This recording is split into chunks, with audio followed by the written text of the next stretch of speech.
alternative Digitalk. Real issues, real talk. Looking for a pair of shoes?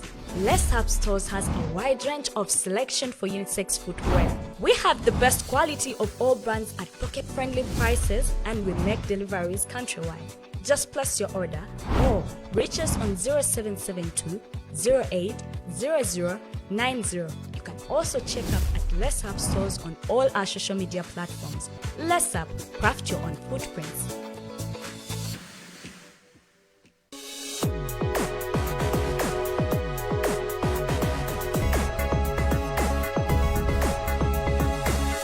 The alternative Digitalk.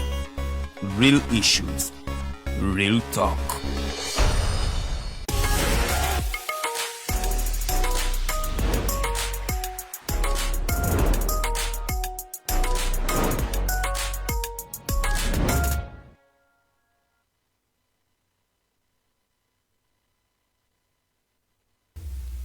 Hello beautiful viewers, welcome to the Snap Talk with your girl today. Again, and more powerful because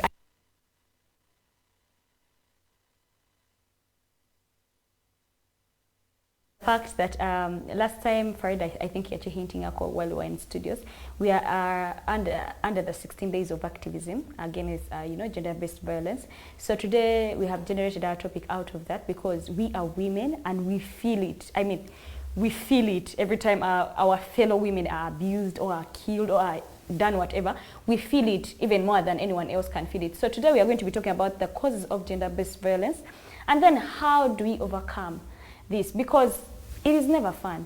Imagine you live, while at work you smile, you talk about my husband, my boyfriend, but while you go back home, obera bakaita kagoma, obera kagoma ka lubende, oba gwego bakuba omwami wa aze emere tenaja nakuba, aze bamnyiza ko limu nakuba gwe.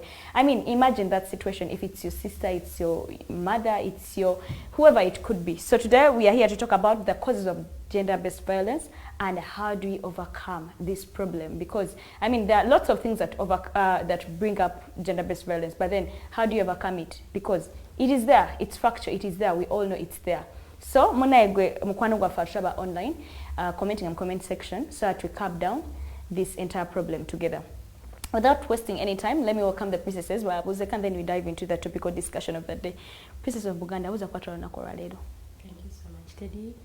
Our viewers, my name is Sylvia Mutia. Sorry ka cough tekampisa bulungi but tutambulirawo. Babuzaako yonna gye mutulabira abali wano mu bitundu by'eggwanga ebyenjawulo. Thank you so much. It's the Snap Talk again. Tugenda kwogera ku gender-based violence. Kiri rampant these days. However much amaloboozi gavuddeyo mangi, but it's something ekigenda maaso and we believe nti bwe tunaaviira ku show olunaku olwaleero ojja kubaako by'oyize, ojja kubaako by'otegedde ne butya bw'osobola okuba ng'okirwanyisa. Nze Omumbejja Luwedde Lilian, I welcome you again to the show. Welcome to the show. Yes, mu bitiibwa byebimu mayindi kubumbejja. Mu bitiibwa byebimu kan crossinge erudde n'Omumbejja w'ebunyoro buza kwatwa olunaku olwaleero. Balamusizaako mwena bali ku Snap Talk. It is a great evening here at Digitalk. Muje tunyumyemo gender-based violence. What is causing gender-based violence? Yeah, do you even know what gender-based violence is? Do you even know how you can overcome gender-based violence? Who are the perpetrators of gender-based violence? Era tusobola kubivunukka tutya.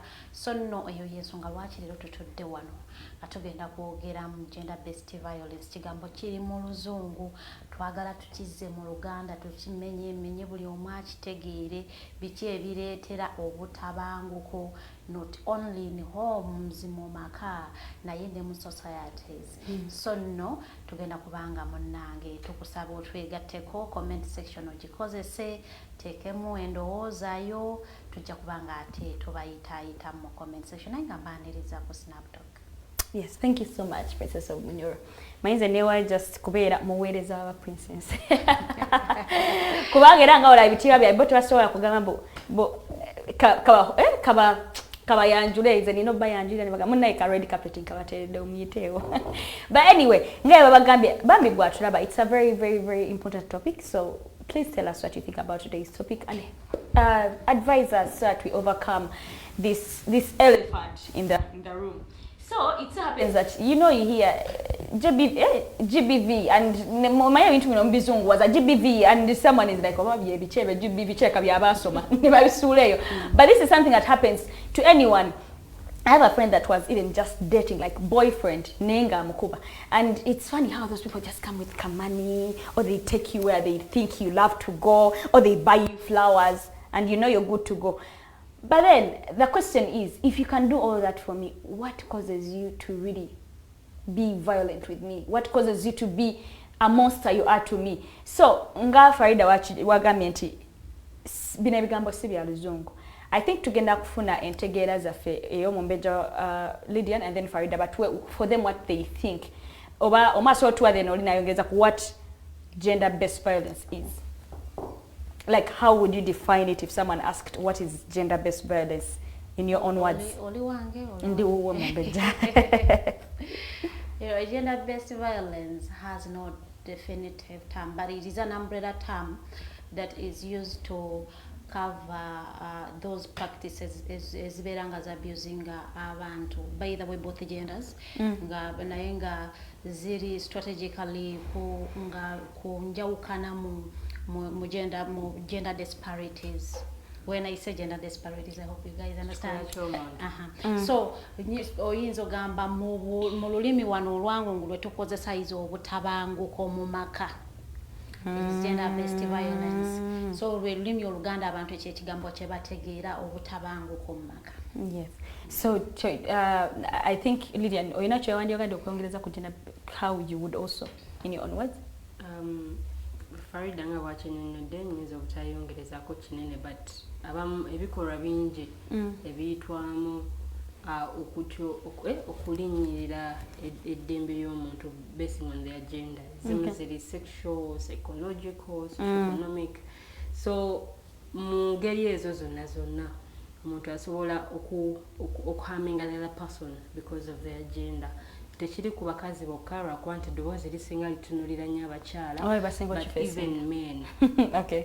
Yes, of course, ekyabaami kibaayo lwakuba nti abamu teboogera, abamu batya, abamu tebamanyi waakuddukira, because there is a way society gye protectingamu nnyo omukyala ate okusinga omwami, nti naye ne bwe kiba kimutuuseeko ayinza okutya n'okwogera, because abamu bakitwala nti kiswaza, but nabo bali affected in one way or the other. Okay. Yeah. They are affected. Farida ogamenti Obutabanguko mu maka. Kino kireka boyfriend and girlfriend? No. Since babera tibabeera wamu mu maka. No, kibatwaliramu. Okay. Kitwaliramu n'omwana omuto ow'emyaka kyobola babagamba gender based violence against women and girls. Oh yeah. Girls are not in marriage. And then the women are in marriage. Okay. When we're talking about home is not for the married. There is a home that has a married couple and it has kids. So the gender-based violence in that home can affect the kids in there. Okay. Thank you very much. So, Abatulaba, I will encourage you to comment what you think about the topical discussion. So, I think if you start mentioning, I'm going to start with the Princess of Buganda. What do you think really causes gender-based violence, or against the no mentioning Omumbejja Buganda? It doesn't only occur to the women. I mean, it also, yes, for us the 16 days are for the women and the girls, but maybe let's also take the opportunity and show how also the men face it slightly, but we are girls. I mean, we are going to focus more of the girls side, but against the not mentioning at n'abasajja nabo bakifesinga, just that munefe twekubira endulo mukazi okwada kati wala unasika kazoka, where the man will start to flex. So twekubira endulo will try. So what do you think really causes gender-based violence? Ebimu kubireeta kwe kuba nti kati ntanjogera kati ku bawala nti we are in a patriarchal society where a man mu biseera ebyedda oba ne mu butonde bwe nti yatondebwa ng'ali waggulu nnyo, ate engeri gye bayisaamu abakyala oluusi esinga okubeera embi oba oluusi esinga okubeera obuzibu, nti abakyala bo babalabanga abali wansi. So for them everything bo kye bakola bajja kitwala nti awo omukyala ne wenkola bwenti ne bwenti, like tekirina okuba nnyo kyamaanyi nti omukyala bo tebamulaba ng'omuntu, abamu temulaba ng'omuntu w'omugaso. So being in a patriarchal society, a lot of harmful things are done to women because bo babatwala nti bawansi. Oli ayinza omuharassing sexually, oli ayinza omukola atya naye nga ye takiraba mu buzibu. You've seen girls bawa stories have been sexually abused by this person and this and that. So if the man has money, I know covering up. So more on wabanga taina that voice, wabanga taina backup. Era kijja beerawo wansi. Era ne bwana agenda n'aloopa omusango bajja gutunulamuko katono nnyo bakole and all that. So being in a patriarchal society nakyo kirina nje kireseemu ensonga ya gender based violence. Nto abaana abawala abanyigiriziddwa in one way or the other because babatwala nti tuli banafu tetusobola kwerwanirira. Omulenzi ajja nakujja kuba ekikonde oyagala okumuddiza naye nga tulina maanyi ayina ensi kyamuno kifuba kye kinene bwe kiti kigumu gwe ne bw'onoobanga ogaludde nanga awo nga nkukuba ejjinja era nga kugobanga kusabula ogwokubiri olirondero so mu kuba nti batutwala ng'abanafu tunyigirizibwa mu ngeri emu oba endala ate abamu abalenzi akunyigiriza psychologically obwongo bwo not even okay, I wouldn't say boys only but some people akunyigiriza nga bwongo because for abawala bonyigiriza obwongo of course everyone but abawala bomunyigiriza nnyo obwongo atuuka neyeekyawa kati ebintu ebimu ebikolebwa oli ayinza okuba takukozeeko bulabe ku mubiri but ebimu byakola nga binyigiriza obwongo bwo so neweesanga nti gender based violence yeyongedde nnyo obutamanya knowledge about these things oluusi nga watandisala ebintu tubiteeka nnyo mu luzungu tamuzi ezimu zijja kubeera mu luzungu naye nga bamu tebamanyi nze nawulira nga GBV nga babya ebiki bagera ogamba gender based violence nga ekyo kyo nkimanyi naye lwaki bakyogera so ebintu ebimu bwe bibeera ennyo mu luzungu abantu abamu tebabimanya era ne bwe bagenda mu zi conferences zino nga babuulira basomesa abakola ki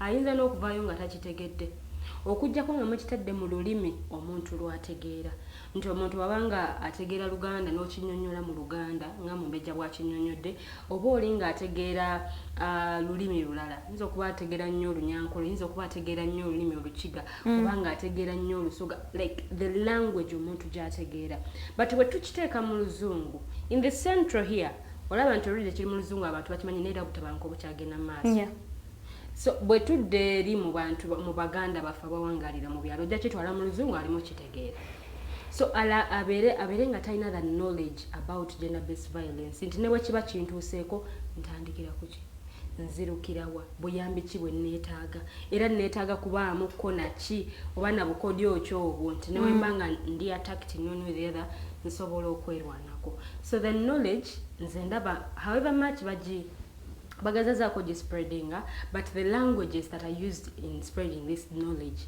tezimala if you put it in someone's local language like olulimi lwategeera obulungi it's best for them okurelating n'amanya nti okay this is what I have to do obutabanguko buno mu maka bubeerawo nnyo kati abaami abamu ajja genda ewaka asange obanga mukyala we avuddewoko katono nnyo akomewo amubuuza ovaawa nawo ani akuwadde olukusa because yakimanyi ye nga yo omwami like yali free okola kyonna kyayagala but if they have a woman yakimanyi omubongo bwe omukyala alina kubeera wano talina kuvaawo waba alina walaga alina okumbulira alina okunyonyola and all that but then this person omuntu mukulu so n'amaliriza nga amuhatinze in one or the other because akimanyi ono omukazi talina kyagenda kukola tolina kyo like gwe just olina kubeeraawo you've heard of those things osima omusajja bw'atankubako mba manyi tanjagala because some of them kyabakuliramu mu bwongo bwabwe.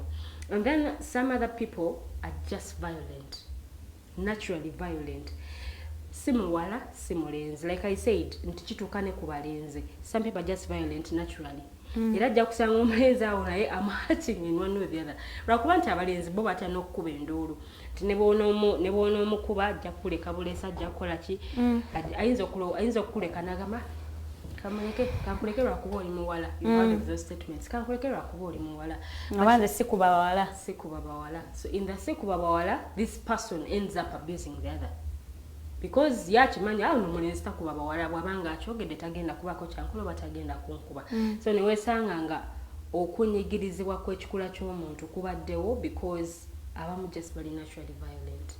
Ne bwabeera musajja nga ye information yonna yenagina naye nga just yali naturally violent. So mnamaliriza nga ahatinze some other person in one way or the other. Okay. Yeah. Thank you so much, Princess of Buganda. Nzize uwo tukyali ku causes ngolo za church ekireeta bino.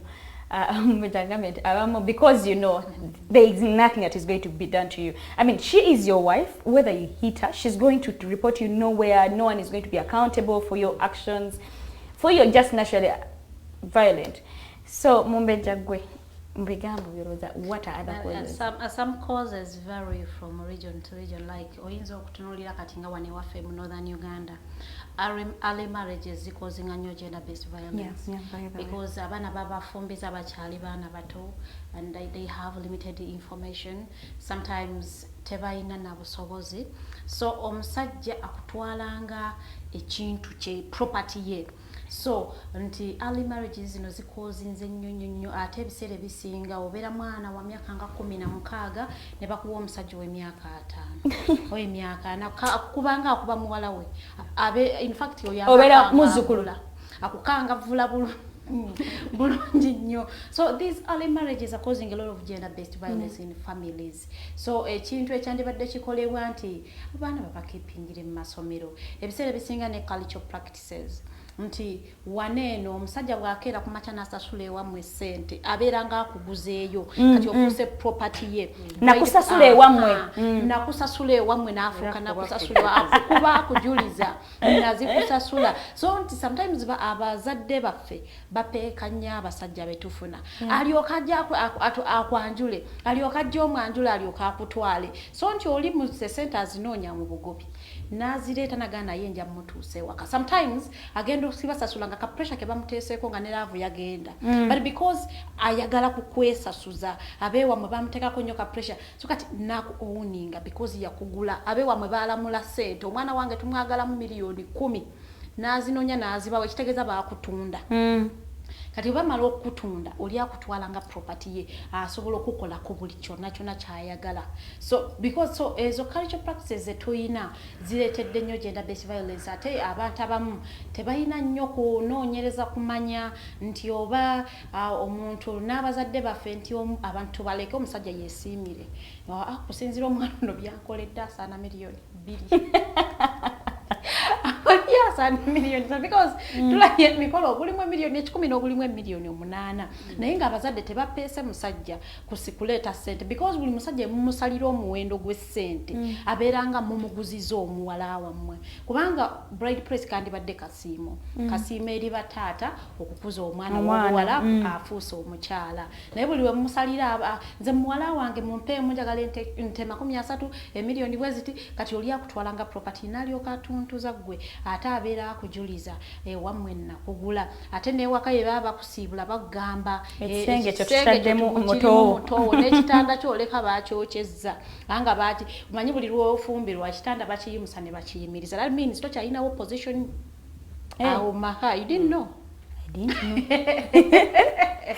So wakabata kyalinawo space kati buli lwojjukira obukolokolo obukolebwa obuli kalicho ewammwe nga bakusiibula bakukuutira ewaffe wano mu Bembogo tetunoba tubeera bakazi bafumbi nnyo wagenda okuswaza olujja nze maama wanfumbi emyaka 40 sinobangako so otya okuddayo ewammwe omusajja n'alyoka atuntuza gwe nga tolina ne gyoloopa kubanga naye akimaitwe and that time they realize naye ono talina gyalaga and then there is a time oyinza okuloperako ewammwe yogera ne munno mutegeeragane nga tebakutegeera agamba yogera ne munno mutegeeragane. There is a problem. So ezo cultural practices nazo zireese nnyo gender-based violence obwavu poverty yo it is akasente buli lwekabula by the way even ne wano kati saawe no bwetwogera relationship etaliimu sente teggwamu kuyomba because kimu bibiri obaako nekosaba nga tewali sente ne yeekwasa obusungu ne bujja relationship etaliimu sente tebeera mu mirembe so that cuts across nekigendera ddala ne mu families amaka agataliimu sente tegaggwamu kuyomba because omwana agenda kulwala nga tewali sente nkusabe sente nga toziina omukazi tagenda tunula butunzi ng'omwana waafa agenda kuyomba ayombe but because gamba nti muyombe but she has a reason naye reason weeri but what is causing it obwavu abantu baavu and because abantu baavu omwavu abawantondo tagambwako omugambako nyoma lwako bandi mwavu onyoma lwako ndi mwavu so obwavu buleese nnyo gender-based violence mu maka ate omuntu omwavu bw'abanga tasobola ku affordinga kintu n'okifuna mukwano bagenda kubuza okijewa bw'otannyonnyola bulungi bagenda kukuba Give it to me. Yeah. I figured out a way and I got it myself. Kati awe kiboko ekigenda okulira ng'okijjawa alina okutegeera gye wakijje kati bw'oba tosobola kunnyonnyola gye wakijje baba bagenda kutuuzaako empi aba bagenda kukuba ayinza obutakuba naye n'aba starving ewaka natabaka kyakulya gye wajja kiri okuwa emmere people are touched differently ayinza obutakukuba nagenda kati eyakugulidde olugoye mukubira abagulira ekyomisana n'agenda n'amala olunaku lulamba nga taze nga tabakubidde essimu nenga musibye waka nga temulidde so nti obwavu abantu tebakyayagala kukola ate nga baagala nnyo okuwasa okuyitibwa abasajja nazaala abaana naye ng'akeera abaana olina omugana naye ozaalira ki nga toyina ssente mbw abaana bakula batya bagamba abaana buli mwana ajja n'omukisa n'ogamba naye waliwo azadde omusanvu tanazaala wa mukisa kubanga abeera azadde musanvu era ng'akyali mu mbeera mbi noga ntanaza omwana ow'omukisa tannajja oba banaalyoka bakule balyoke bafune emikisa so sometimes obwavu buno nti obuli lwolabanga oli mwavu nnyo weekubenga mu mutima oli woba ogenda okukola ekintu because wabeerayo ekikudrivinga obwavu kintu kibi nnyo ne bw'obeera gwe kennyini ng'oli mwavu weefunako obusungu neweebuuza what am I not doing every question oba ogyebuuza kiki esikola ng'otoyinaamu kasente oba kati imagine toyinaamu kasente ne g'olina tayinaamu kasente mwina omwana ayagala okulya kati obusungu ogenda transferring obusungu obugyewako obutwale ku bawakameti si obutwale ku bantu boyitako mu kubo lwakubanga oli mwavu poverty levels wano Uganda ziri waggulu nnyo ensonga lwaki ojasanga nti ne gender based violence eri waggulu nnyo ebiseera ebisinga abantu abamu bamanyi mbu bw'abwasa omukazi takola so kakati because a woman is not supported financially abamu twagala okukola n'akugaana nze mukazi sibeera na mukazi akola bamukwane as though again I'm providing everything they need abasinga naba yakusanga okola bali olwensonga nti yakukwana okola amanye nti n'abalala basobola okukwana so nze sibeera na mukazi nga akola n'akutuuze waka omuntu atali financially empowered obeera vulnerable because there will be that time where you kuba evivi toyina kasente omuntu oyina okumwegayirira oyina sente bazisabanga weesimbye ku muntu ani gwe weesimbako n'omusaba essente ogenda kukakana okuba evivi mukama wange nze abadde agamba tubadde twagala kugulayoko kabula because you are not financially able ogenda kusabiriza buli kimu kati ate buli lwokera ng'osaba omuntu n'omusaba leero n'omusaba enkya akukoowa ne bw'obanga osaba 1,000 akukoowa nze sagalira ddala buli lwokola ekintu nga kigenda mu maaso nga tekikoma omuntu akukoowa ne bw'obanga ng'osaba katonda ne bw'obanga ogenda kukeera ku makya omuntu akuwa 5 bwe wiiki bweyita agenda okulaba nga kifuuse kizibu olunaku nkuwa 5 lunaku nkuwa 5 kyova olaba nti omusajja atuuka n'akwetamu omusaba n'akuboggolera ye gwe wabaaki esente olowooza ziri awo zino gavumenti yaŋŋaana okola bro kati ebyo oba tobimunyumiza ate abamu babalimba mbuno ngenda kubanga nkusasula omusaala nga nkuteesa ewaka there is no man who is going to sustain that agenda kusasulira salary ng'oli ewakaawe nga tokola agenda kikolako for the first year because love ebeera nto manyi ka love akatoka nyuma bakubira nako ne bakubuuza oba munnange walidde kati byakuwomedde oba mpeereza ebirala naye munnange budde bwe buyitawo ebintu bikyuka mufuuka abooluganda ne mufuukira ddala ba relatives sister and brother mutukawo ne mwebuuzaako si byotyo sibyoto ne mwebaka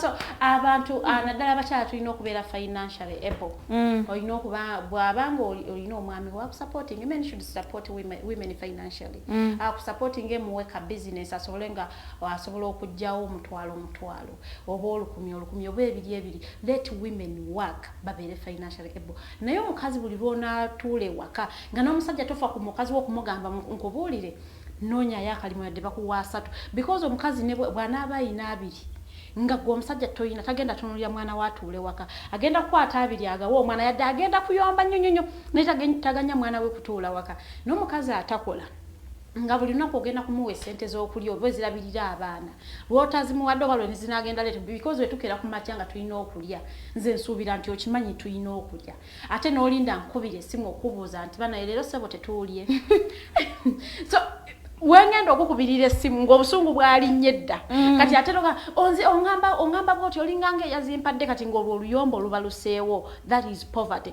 because noono gw'okubira bw'aba yabadde aziina aba yazibaweereza dda, but because they don't have, they are figuring it out. Nawe no toyina, so you are calling your charginze nga noono obwongo bwavuddeko dda ali mu kuzinonya taziraba. So I think women should be financially independent. They should start working. Go look for your kamani yadde katono obeere nako nti omusajja ne bwana abanga agenda tuweereze ekyemisana mitwale 3 ku ssaawa 7 nze kakozesa zange tugira tulya ziri bwe zijja nja kuzaawo obuza mu nsawo yange oba ngenda kubira leero tutuwa center I have our kamani tujja kulya kuzina oba I will not even call you because nyina aka center I will just go and buy food. Na mukazi atakola omukawe yabeera amenya ata amenya ku musajja gwanongo ina teri musajja agamba mwa ina center omukazi nga takola nga tammenya because everything it is on him. Ata abakyala tulina ngeje tusitule ebizibu byaffe byonna ne tubitiika abaami.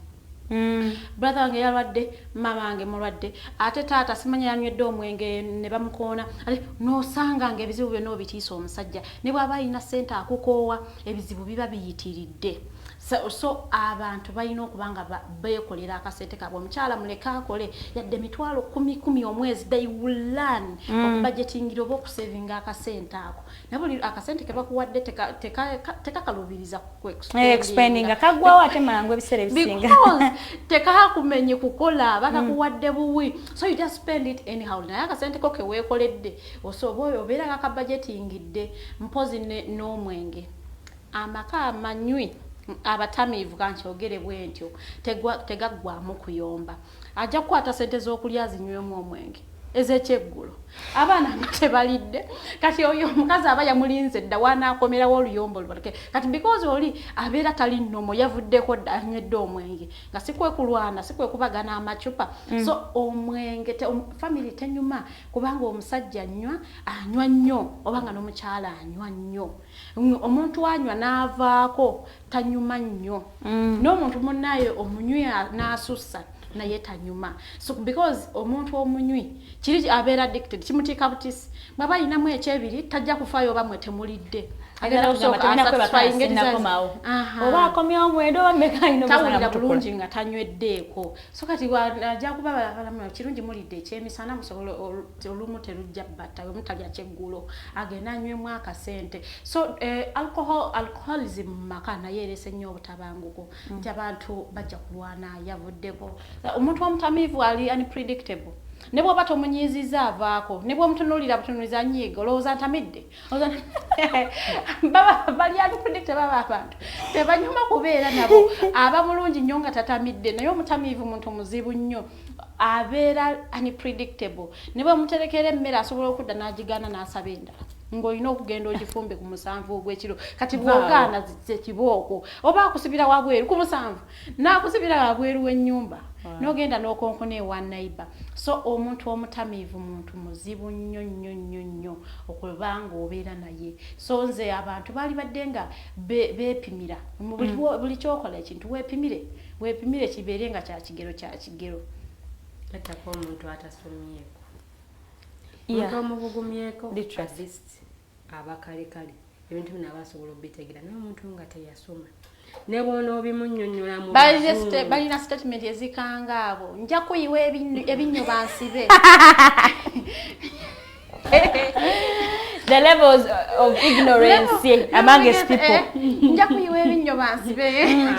N'ebino beera babe I'm sorry naye oli nja kuyiwa banansi babusibire nga nze mbiyi. You understand? So omuntu atasomyeko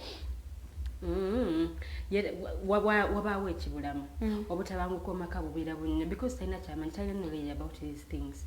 Nimwene gwonomuga mukazi tebamukuba nogwo kyawandikibwa wamu tebamukuba. You understand? Abamu babyewaanira namu abamu babikola olw'okuba alina wabikoppa. Amanyi maka geeri bakubi taata we yamulaba mukubi mama we yafumba emyaka gyonna akola bati anzawo mba namukubye ddala akumanyi oyo mukazi akola bwati aba akumanyi abamu kiva waka yakikula akiraba ewaka yakula alaba taata akuba maama n'aguma n'afumba nkumirwa abaana bange so asuubira n'omukyala gw'anaawasa ajja kugumulwa abaana be bazadde ogeza n'onobagwe nja kunoneeyo n'ako kasajja akakwewaza nja kakola. Those are the statements these men make.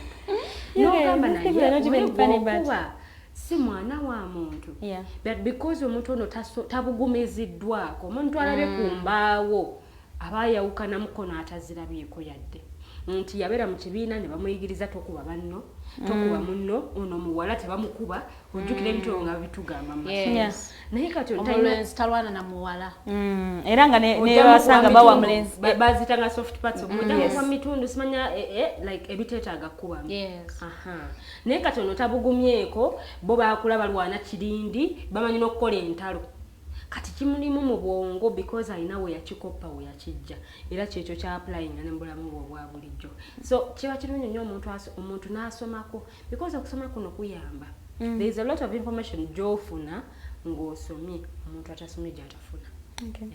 Thank you very much, Lilian. Thank you very much, Farida. To our darling viewers, I am really kindly asking you, more so for the less than 30 minutes you have, we are going to a very important, session, because we know this gender-based violence exists everywhere. It's there, it's everywhere.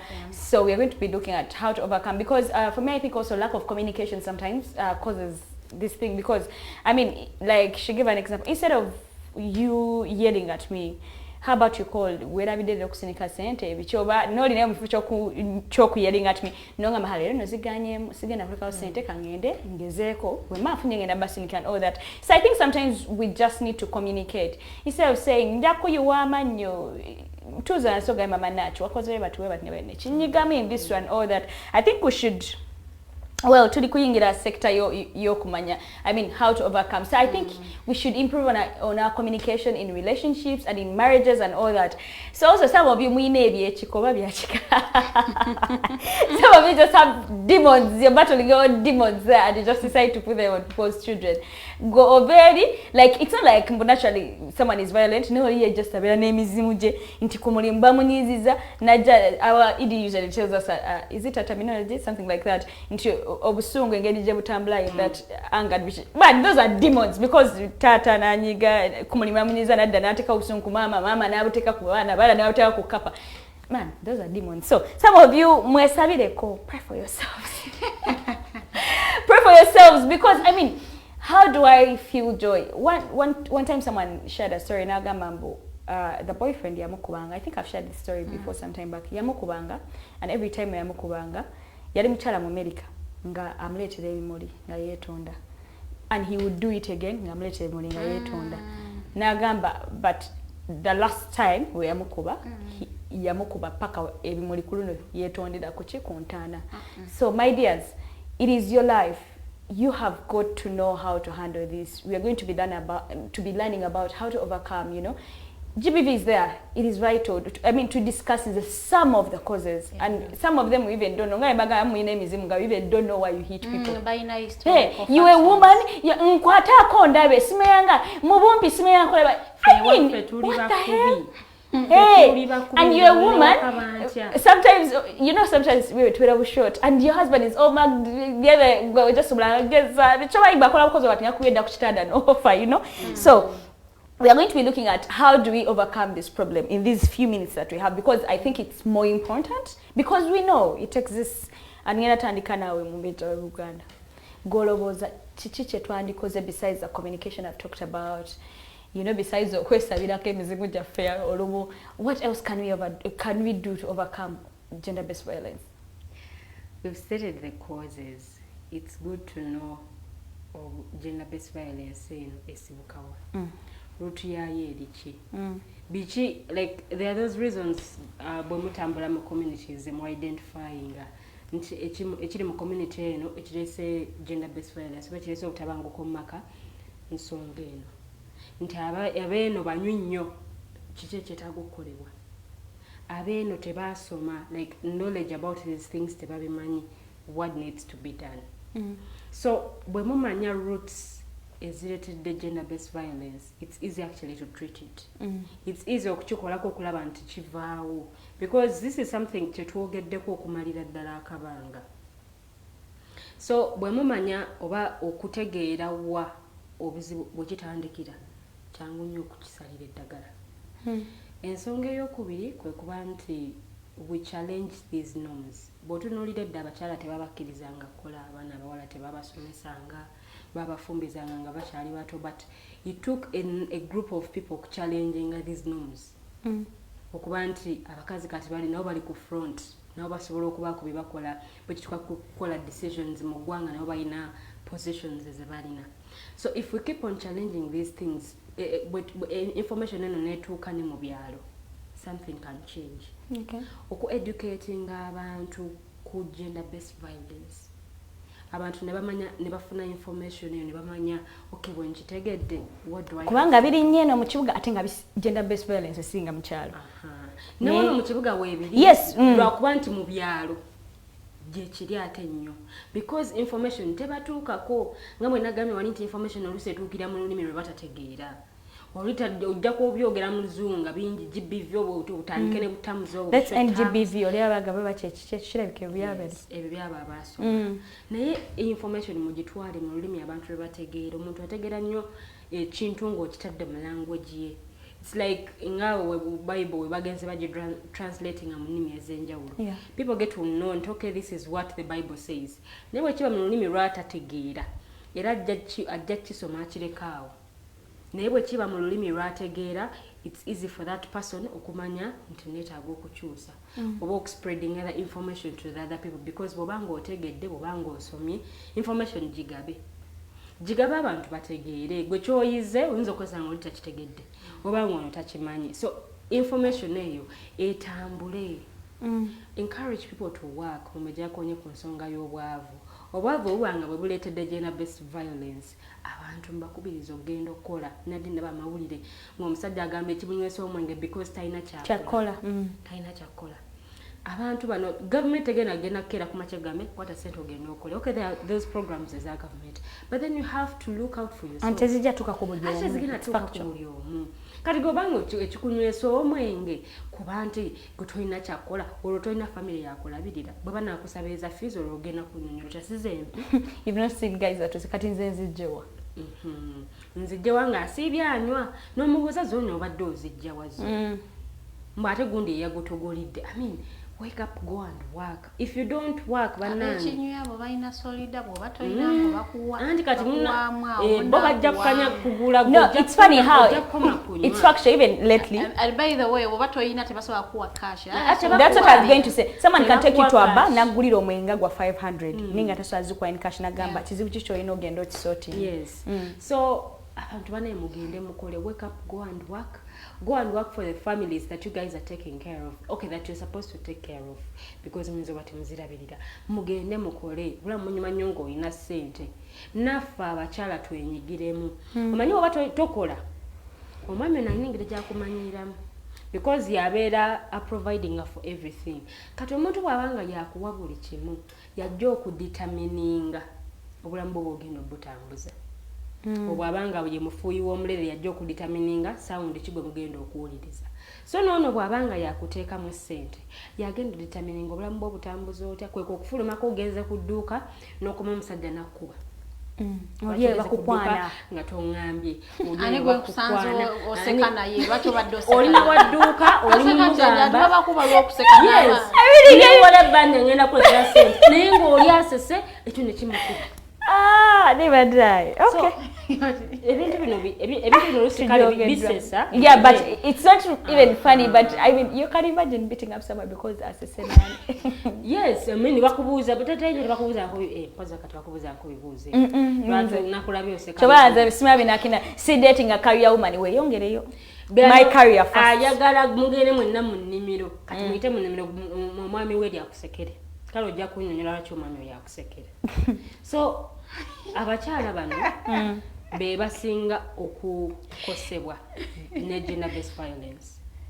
Abakyala bano betaaga information on how to fight for themselves, how to fight back. Oyinza obutakwata jjenja kuli mukuba. But what are those things you need to do? Where do you have to run to in case such things happen? Because always chitukawo gomu nogamba teyali bwatyo. Manyi everything has that one time rekisooka okubaawo. Ajja kukuba olusooka babadde busungu. Babadde busungu. Akuba ogwokubiri otandika okwegamba eno nno nsobi yange. Akuba ogwokusatu ogambe naye ate naalagawa. Those are the things we tell ourselves. Neluliro yankuba saafu. Nina abaana. Ye ate ngenda swala ku kyalo manye ebyo nabyo bitusibidde mu bananda batya yanobye. So oli neesanga nga anyigiriziddwa atulugunyiziddwa naye nga it's because atya society kyegenda okwogera bwegenda okumulamula n'alemu okudduka okufuna obuyambi. Era we've had incidents nga omu bamuse mba omukyala nga bamusenga batwagamba aludde nga amukuba buli lunaku balwana ekiro buli lunaku bawulira. So let's not wait for people to die. Don't wait for that man to kill you. Go out and run for your life. Go out and get help. Bw'ogamba nti ogenda kwekuniriza mu nnyumba ogenda kufa. Omukyala bamukuba yali muyimbi Nigeria eyo nga w'amaanyi nnyo. You can imagine omusajja n'amukuba n'amutta.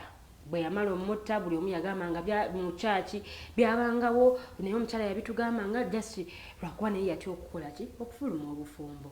Bw'ona ogamba nti ogenda kutya okufuna obuyambi ojja kufiira bwereere mu bintu nga bino. Tubirabanga ebyokusaaga naye ng'ate tubeera serious. Someone dies. Abantu bafudde. Nawono mu COVID abantu bafanga because of the gender-based violence. Because bakeranga nga beetunulako ono talina takola was emotional. Abamu baali tortured psychologically. Manyi psychology omuntu bwakuba wano kino ekiwundu ayinza okukuba n'owona. But when someone tortures you psychologically, actually obwo obulumi bulwawo nnyo n'okusinga bino ebiwundu bye batukuba. Oba bye batutuusaako ku mibiri. So when someone tortures you psychologically, go and seek for help. At least bw'oba ofunye someone to talk to oba someone to pour out to, at least n'akuwaako solutions. Banange, if you stay there and think that bagenda kukunoonya bakuyambe ng'otuddeeyo, bw'ona bateweekubidde nnulu tewali agenda kuba. We don't even know what's happening. Ffe tujja kulowooza everything is okay. Naye bw'oba ng'onoonyeza ku buyambi, at least awo tumanya waliwo ew'okutandikira. So the women twetaaga okufuna that knowledge because ffe tusinga okukosebwa mu kintu kino. Mu kukosebwa, people are saying abaana abawala babateekako nnyo essira. Even the men you talk, it's okay. You want to okay quit. to talk. Yeah. It's okay for a man It's okay to go and To talk, and report. Ajagamba bananda abatyanza omusajja omulamba. No. Oba oli wakusita bigere bisiite. Gamu kyobera. kuba nasiza bwati ne bwati. Naye twagambye abatamba kulanga bali violent. N'abazadde abakuza abaana. Teach them these things. I mean, bawe information gye betaaga okumanya. Omwana ajja kugenda ku ssomero bamunyigirize, but because they are girls, they won't even say anything. They'll just be quiet. Olaba mwana kutya kugenda ku ssomero naye nga tumanyi lwaki omwana atyayo. But because the boys at school bully her, or bully the girls at school, ngate tewali kikoleddwa. So you as parents who have gotten to know this information, teach the girls out there, teach these kids, teach the boys as well. Because never bajja munyigiriza in that thing of I don't beat girls. I don't beat girls bajja munyigiriza.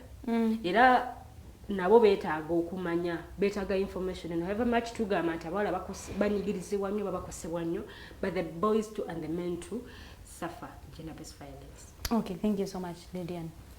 Like we have said, men, talk. You guys, I feel like you're not today. Yes, it's very important to talk about what you're going through, because sometimes someone you're going to share with has been through it and they've conquered it or something, and it's okay to walk away from toxic people. Toxic life. You don't lose a thing. You don't feel like smart muleka smayanga nafuna ani mama, but there are plenty of people out there awaiting you, by the way. So abasajja babakuza babagamba nti you men, you don't have to cry. Woka obera munafu simanyi obera week oba ofusinga omuwala. Babi bajeregane ku masomero mu dormitories. Muwala ya okalyenga omuwala akawala ne kakuba gwoli musajja gwe. Such things. Niwosanga abasajja bazeeyo ebigere bibiri emabega. So I remember as when nasomera nga kusoma nga batisha bakuba balenzi, for some reason when you start getting your ngotani komere bede for the boys where they were how nga bachira basobola kuyeya and all that That is violence, by the way. And it would make some children quit school, and all that. So, the only way you could keep in school, or molopa mulenzi, or molopa, nibamukuba, or Dr. Damukumanyira. So, go to the police, if possible, bribe even them. No, sorry, don't bribe people. Anyway, Princess of Bunyoro. Princess of Bunyoro. By giving a bribe. No, you guys, you have got to save your life. Like, life is very important, than even money than what.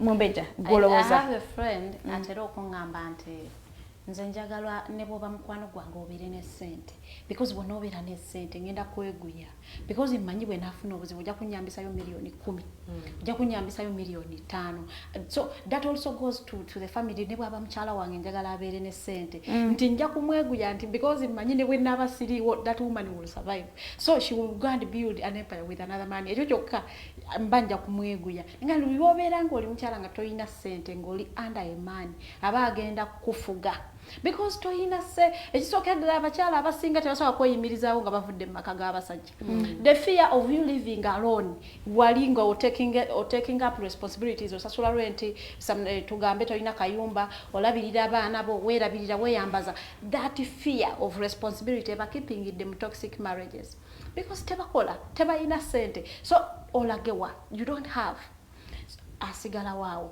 abamu tebalina bazadde they don't have where to run to so ne bwabeera ng'ali mu marriage eri toxic etyabange eri abusive etya agenda kusigalawo because tebalina walala wagenda naye buli lwe weemanya bagamba nnyo nti weemanye buli lwe weemanya position yo kola such that ojja kweyimirizaawo nga n'omusajja taliiwo with or without a man you will survive ne buli lwobeera nga survival yo eri ku musajja bagenda kumanyiira gender based violence is going to be there ugambe buli lwobeera nga gwe ali mu position esaba nga gwe position eyo togivaamu mukwano gender based violence is going to be there bagenda kumanyiira in some way era njagala nnyo mukwano gwange because every time he calls me we'll talk about an idea of business or getting money because abeera ngamba zesagala mbeere nga nkunyumiza bya kisiru byokka njagala tunyumye n'ebyamagezi because nguli mukwano gwange I want you ng'olina ssente sabeera gamba what if you do this olaba otya bw'oba okoze kano akasobola okuleetera ssente yaŋŋamba anything bw'obanga mu bulamu bwo toyina ky'otunda you are poor because everyone you give out you get money so what are you selling because whenever you sell you get money what are you selling if you don't have anything you are selling you are a poor person because toli mukuyingiza so abantu abasinga bonna abali mu marriages relationships empower your woman abakazi let us take up our responsibilities as a family family teyina kuyimirira ku musajja yekka okola labirira abaana bo it is not about the man oyina akasente musiibye njala naye ng'oyina akasente mu nnyumba tazitwadde abaana b'enjala n'ebaluma and you have money abakyala I think beetaaga okwamesebwa nti ne bw'oba okoze akasente ko oli part of the family take up the responsibilities we are not saying take up 50% take up the 30% or 20% omusajja watasobodde step in what is making you a partner because mbu may better half how are you becoming a better half because you are not aina kwesha kamala you better half tukoma ku half so because you are not toli mukuyamba ekituntu tokifiiringa bulungi nnyo omusajja walemereddwa teekawo because okola abasajja njaba basaba bakkiriza abakyala bakole because omukyala akola aba mwangu okubeera naye ewaka abeeramu n'akasente tagenda kukunaaginga kimu bibiri twagala kino tusabayo kino njagala kugenda akano kugenda ewammwe nosaba akwa transport nezo byogulu kutwalayo ate n'otuukana nga tubadde tusaba komawo natoyina you do not have transport no like seriously because ideally you're not working Tokola, so he's the source of your income, source of your happiness, source of your everything. Tuwade tumalirize wakati yako awakugambira amugira mbere. You guys. So abakazi barayi tugende tukole akalimne bwe kabaka tunokatenka kuwo obusente butono tugende tukole I can imagine mbo ne yatanywa kubira mama we simtomina oja kulindeza akameze zencha mama akubipinze leero naye nanti olwalereza akameze bazikuwadde nozikwesa zonna so you wait tomorrow bakuterekeza akamezo yawuleke 2,000 ezigula airtime. So it is bad. Bana abachala tugende tukole ate tuyige okuyambako abasajja somehow. Sometimes they get overwhelmed. So buli olaba omusajja wonga ali overwhelmed, step in. Yambako, sasula ka rent, sasula yo obuntu obutonotono mu maka, gulayo kunva, gulayo kummere, you will not die. Use that money to support your family. Abasajja abamu, you cannot be financially able all the time. Abamu bigana a woman ensonga lwaki aba yawasayiza omukazi stepping in amuyambe koko ebikubintu ebimu. So abakyala tulina okukola twagala tetwagala. Let us go and work. Let us keep our girls in school. Tuleme kubafumbiza nga baana bato. Abaana bagende basome. Kijja kuba kirungi nnyo omwana oyo asomyeko abamanyi value ya education. Abamanyi lwaki siyina kufumbirwa nga ndi mwana muto. Amanyi causes, amanyi effects oba impacts za early marriages. They will stay in school. Abazadde tulina okubanga abaana bano tuwogerezeganya nabo babeere nga bastayinga mu masomero, because it is the only way we are going to fight early marriages. Omwana atali mu kusoma, what do you expect of them? Akeera kutuula waka kuwanaakola myaka 17 she can also kuyimirizaawo family nga naye agenda afumbirwa, because anyway mpozi ne government they should be intentional in implementing laws ziri against gender-based violence. Ebiseera ebisinga bwotwala omusango waliyo mbosimanya family biki ebyo bagamba mbo eyo family matter mugiteeseza wabweru wakoti ebeera yawo ka reconciliation. So nti balina okubanga bali intentional ku implementing laws ziri against gender-based violence. Mpozi n'ekirala abaami balina okutegeezebwa nti bwe mba nkulopye ku police tekitegeeza sikyayagala bufumbo sinjagadde bakukanga Banna abantu wamulaba ku police obufumbo babuweddewo sinnakugambako nti zikwagala just nze nkulopye ku police no bogereko naawe osanga osusse naye omuntu wamu bw'omulopa obufumbo babuweddewo awo we bukomye. They need to know, they need to understand it. Nze bwe ngenda ku police, it doesn't mean I no longer love you or I no longer love my marriage. I love you both, but I want you to get in the right direction. Mpozi n'ekirala waliwo zino groups ezibeera ku byalo ez'abakyala ebibiina by'abakyala ebyo byetaaga okubeera nga biri trained, because abakyala bano bali in touch n'abakyala bali ku ground. They need to get trained counselors bagende boogere nabo so that they can share the information. Etukeddala ku mukyalo owa wansi nti omusajja atajja kuva eri nga gamba kozi obwo bubiina bwo bawaga nja kusanga ewaka. So they train abakyala bano groups z'abakyala bano babeera information bagitransferring bagiwa omukyalo owa wansi nti when a man threatens to kill you, they will kill you one day. For as long as someone threatens to kill you, one day wanafuna obusungu ajja kukutta ebyaddala. So when someone threatens to kill you once, get out. They will kill you one day. Okay, thank you so much, Farida. For some reason, time is just chasing us, but today I really want us to read comments because today's topic is quite very important. Nga Farida nedi yaliyobadonya comments. Muchibi Jeremiah, thank you so much for watching. Our producer agambye mbu abakazi namwe mukisussamo. Ye Brooke Williams na kusaba mu connect ne koli mukwano gwe naye gwenja ku connecting ko yayogera ku sente. Yeah, so I think we are going to be diving into the comments. There are quite many. Thank you so much for commenting. This is priceless and we are learning from you. Like we always say, you learn from us while we learn from you. Anyone that wants to go first?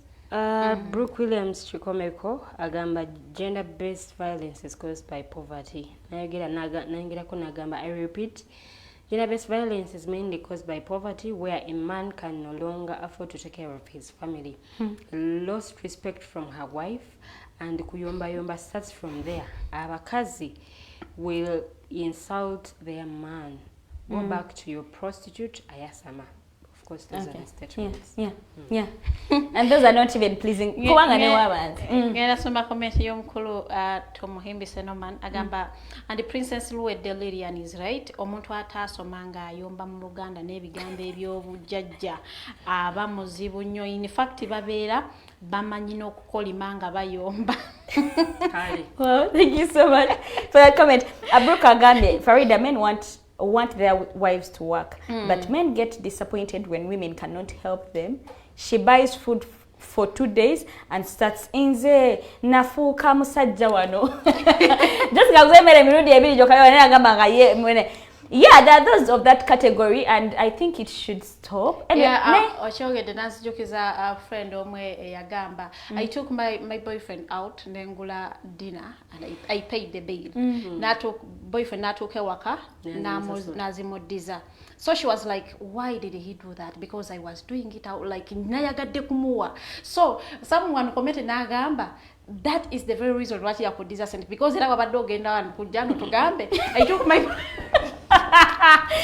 him out. Oh, kumwesomera ko kuyesonga lwaki yakoddiza sente. Abakazi abakola nga tebayamba ko abamenya bakagenda. It's my treat today. I mean, I'm treating you. Because the fact that you're posting at bamuddiza sente yamanje nawe aja posting naye mujja kwogera okubeera n'omuntu ng'akola nga takuwa kasente, you be asking yourself sente zono ziragawa. Someone was saying tezijjanjaba baana toyambaza baana abo tobaliisa. Do whatever you have to do in your life, but never allow a woman is come money. Oh, it is straight esawa yonna zikulangira. Esawa. But me, I think it's a couple, it's a team. Better happy.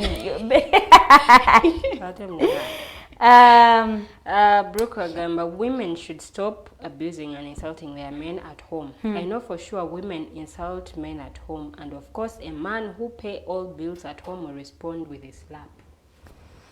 Nenga lwaki oba okuba omuntu? Nenga lwaki obeera omu-insultinga? You insulting me. What is the problem? I insulted you. It is equally gender-based violence emotionally. No, I think because for the men, do not do more. Women have this tendency of insulting men mu bugambo obuluma. Sinakutebakukuza Biki, but I mean, ate mbwe abamba bavuma through the kids. Obusiru bwa taata wabeewa mmwe navuma bwakikafuna nakitwalira mu kyonna nani lwaki omwami takwesi. I remember being in a family oli yali avuma omwana ye ng'amuvuma ye oli ane kita kale nga amuvuma something affiliated to the dad. Ona wanzi kasa omwana nene nawulira nga bikwenda mwasinze akutuma ogende yakwani sabula.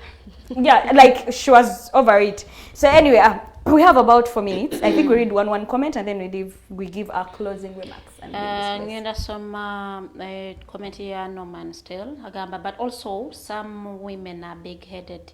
Tonna sanga mukazi akusoza for 10 minutes nga akasika tekagwayo no akusongamu omumwa nga kwotadde n'obuyimba obusojjambo bukyaweepanka bampasudde simanyi nkukubya equalizer busiri muyembe bajja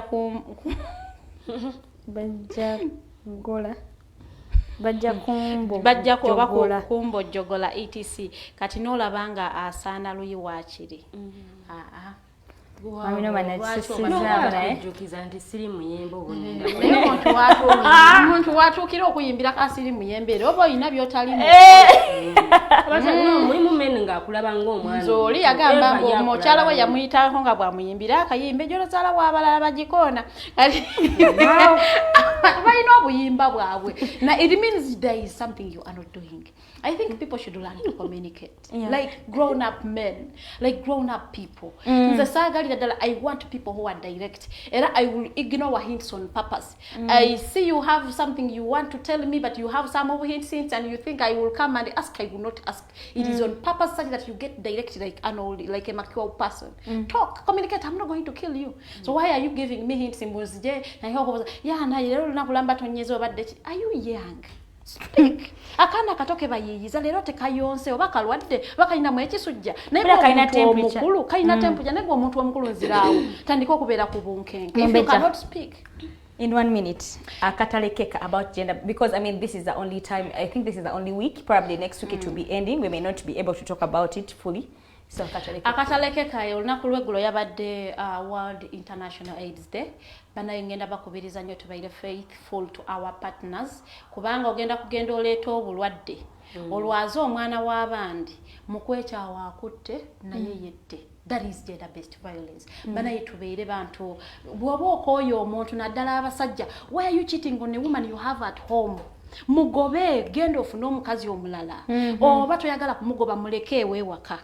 omulabirire, go and get jomanyi jofunire emirembe, other than sleeping with a lot of women and you have a circle and you are all congested in there buli omu omugamba mbu omwagala because fe tumanyi wabeerawo omuntu omu gw'oyagala bali abalala balina kale bubongerezaako bw'otafuna eri gy'oyagala so bw'obeera n'omuntu gw'oyagala beeraawo gumirawo toleetera baana b'abandi bukulwadde siriimu gw'oteenoonyeza si mulungi at least yakakulume nga go wamunaawuuza naye baba muno yamunaawuuza nawe n'onamusanga nga wabwongo butono n'omulwaza agenda kutta ate naye yette so ebintu si birungi nnyo. Okay, thank you so much, Princess of Bunyoro, Princess of Buganda. Just in 1 minute or even What less. I want to conclude with, the information je tusharing nze tewaga bakyala, don't hate men. Treat them as, I mean, as your brothers. Let's be partners and not enemies. If we don't bring men on board, we will not be able to fight this vice of gender-based violence. Ate government ekintu kino ekiwaama tu. However much we have representatives who represent women on certain levels, let them do something to end gender-based violence because enyigiriza nnyo oba abakyala basinga okubeera affected in this problem. Okay, thank you so much, Princess of Buganda. To our viewers, due to time, we have to really let you go. But I think one thing I wouldn't want to leave behind is that we are sorry that we focused more on the women, but it's because the 16 days are about gender-based violence Against women and girls. Yes, against women and girls. So that's why we really had to focus there. But namwe tubagambye kera bubayamba obwe tuyogere ne comments at least. If you are there and you have missed our show, we are very sorry, but here is the good news. You can hit up our YouTube channel, that is Alternative Uganda. Click on that bell. Every time we take our video, gena kubanga ojiraba nene. Anytime from now, it's going to be there. So click on our YouTube channel. Gena search engine, take the Alternative Uganda. Subscribe. Leave a comment on every show you watch. Twina shows nyingi manya mukoma kuSnapTalk, but you have plenty of shows. You have the Mighty Drive. You have Interface, one Dr. Jana, Chinyonyola Politics at Amblata. So you guys, you do not want to miss. So subscribe on our YouTube channel, and then let's keep the conversation flowing. Like she hinted on the the AIDS day. We are still in the AIDS week. We can do this, both, all of us together. We can stop AIDS. Yeah. But anyway, guys, let's keep the conversation in the comment section. See you guys next Saturday. Ciao.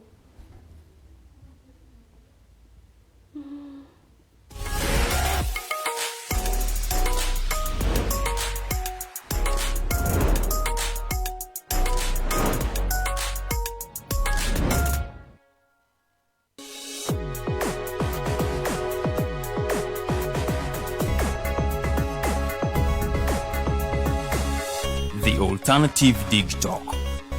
Real issues, real talk.